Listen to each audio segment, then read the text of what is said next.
पंकज जी, अब आगे क्या, किस तरीके की कार्रवाई होनी है?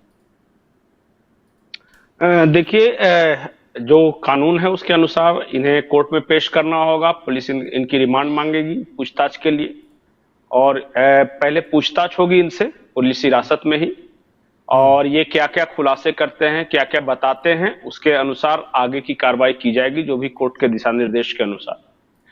लेकिन मैं देख रहा था कि हम बार बार, एक जगह हिंसा हो गई बनभूलपुरा में, और हम बार बार कहते हैं कि बनभूलपुरा का ये आतंकी पकड़ा गया, वो आतंकी पकड़ा गया।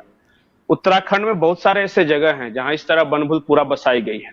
अच्छा। अभी बनभूलपुरा से बिल्कुल इसी हल्द्वानी शहर में ही मैं बता रहा हूं, एक पंथ फार्म नाम का जगह हुआ करता था। अगर जो पुराने लोग हैं उनसे पूछिएगा, ज्यादा पुराना नहीं है, 10-15 साल पहले तक पंथ फार्म भी ही उसका नाम था। आज उसका नाम अंसार नगर हो गया है।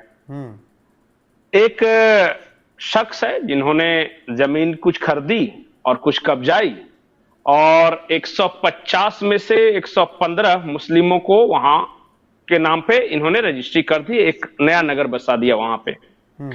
जांच हो जाए वहां, मैं तो नाम भी ले रहा हूं कि अंसार नगर है, पहले पंथ फार्म था, वो कैसे बदला उसका नाम, इसके भी जांच हो जाए। मेरा कंसर्न सिर्फ बनभूलपुरा नहीं है रोहित, मैं बार बार ये कह रहा हूं कि बनभूलपुरा में हिंसा हो गई थी, ये दुनिया की नजरों में आ गया, लेकिन उत्तराखंड में खास करके कई सारे लगभग शहर ऐसे ही हैं जहां पे बड़े पैमाने पर अवैध घुसपैठिए आए हैं, वहां सरकारी जमीनों पे कब्जा हुआ है, वहां इस तरह बनभूलपुरा की तरह कॉलोनियां बन रही है, बस रही हैं। और 1 दर्जन नाम वहां के कोई भी पत्रकार से पूछे, वो बता सकते हैं कि आज से 10-15 साल पहले वहां कोई कुछ नहीं था, और अचानक इतने सारे लोग आ गए। कहां से आ रहे इतने सारे लोग, कहां से आके बस रहे हैं? बड़ा फलक पे, हमें बड़े फलक पर सोचना पड़ेगा। उत्तराखंड के पास समय नहीं है, उत्तराखंड के पास 5 से 10 साल का वक्त है बस। हाँ, लेकिन आपने जिक्र किया उत्तराखंड में ऐसी और भी जगह हैं, लेकिन अभी अगर बात करें कि हाँ, लेकिन अगर अभी बात करें तो अब्दुल मलिक जिस तरीके से इतने दिनों से जो खबरें निकल कर आ रही हैं कि देहरादून से दिल्ली आया, दिल्ली से गुजरात निकल गया, गुजरात से मुंबई निकल गया, फिर लौटकर हरियाणा आया, चंडीगढ़, चंडीगढ़ से फिर मध्य प्रदेश निकल गया, फिर दिल्ली वापस आया, तब जाकर पकड़ा गया, और वो भी जब जमानत याचिका के लिए, अग्रिम जमानत याचिका के लिए दाखिल की गई, अर्जी दी गई, तो उसमें दिल्ली पता दिया गया। तो क्या लग रहा है कि चूक हो गई अब्दुल मलिक के वकीलों से,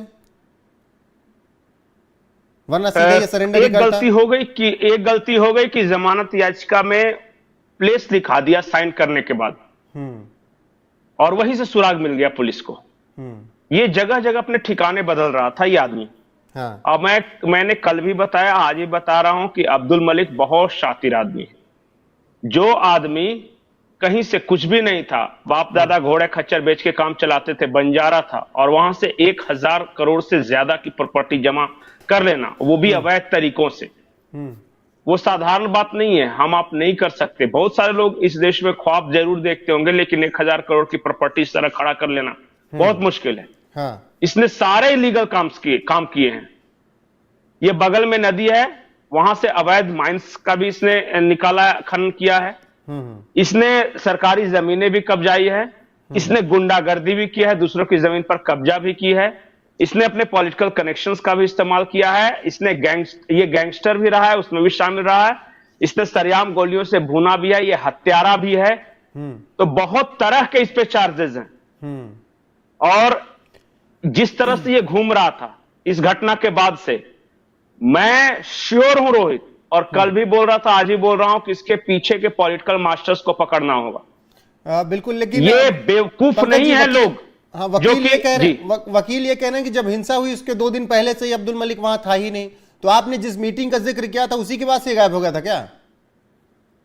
हमारे यहाँ कहावत है, अगलगी में कुत्ता कभी नहीं मरता है। जब गांव में आग लगते हैं ना, तो गाय भैंसे सब मर जाए, कुत्ता सबसे पहले भाग खड़ा होता है।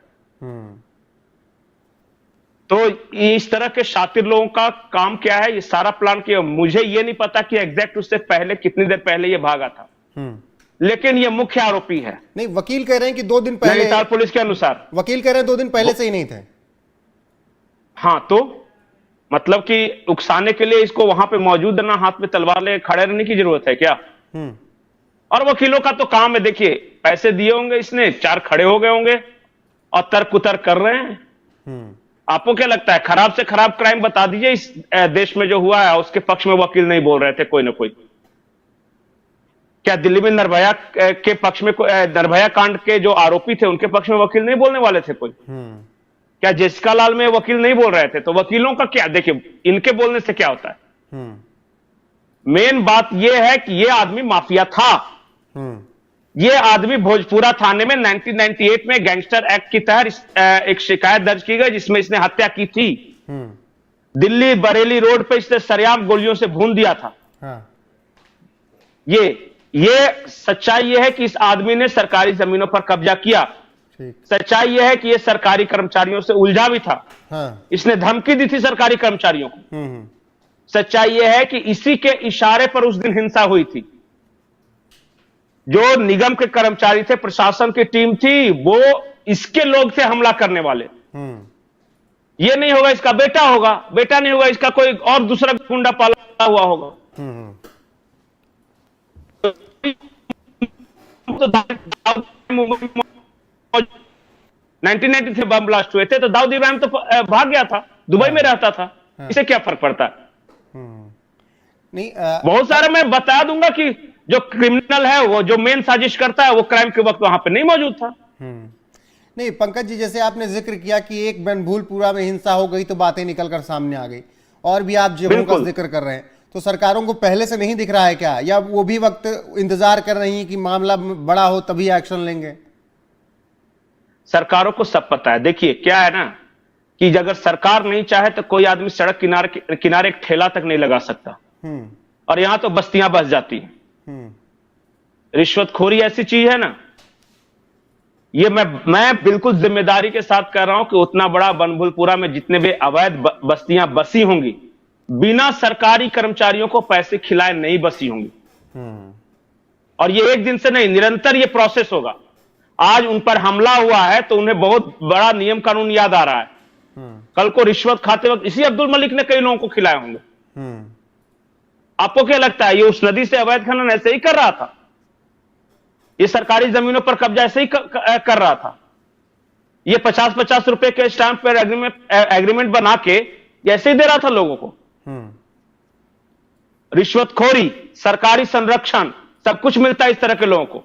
और मैं तो बिल्कुल जिम्मेदारी के साथ कह रहा हूं कि पिछली कांग्रेस की सरकार में इसी अब्दुल मलिक को सरकारी संरक्षण हासिल था। और तभी जब बनभूलपुरा में यह हिंसा भड़की तो उसी दिन विद इन आवर कांग्रेस के एक बड़े नेता ने यह कह दिया कि उत्तराखंड के हालात मणिपुर जैसे हो रहे हैं।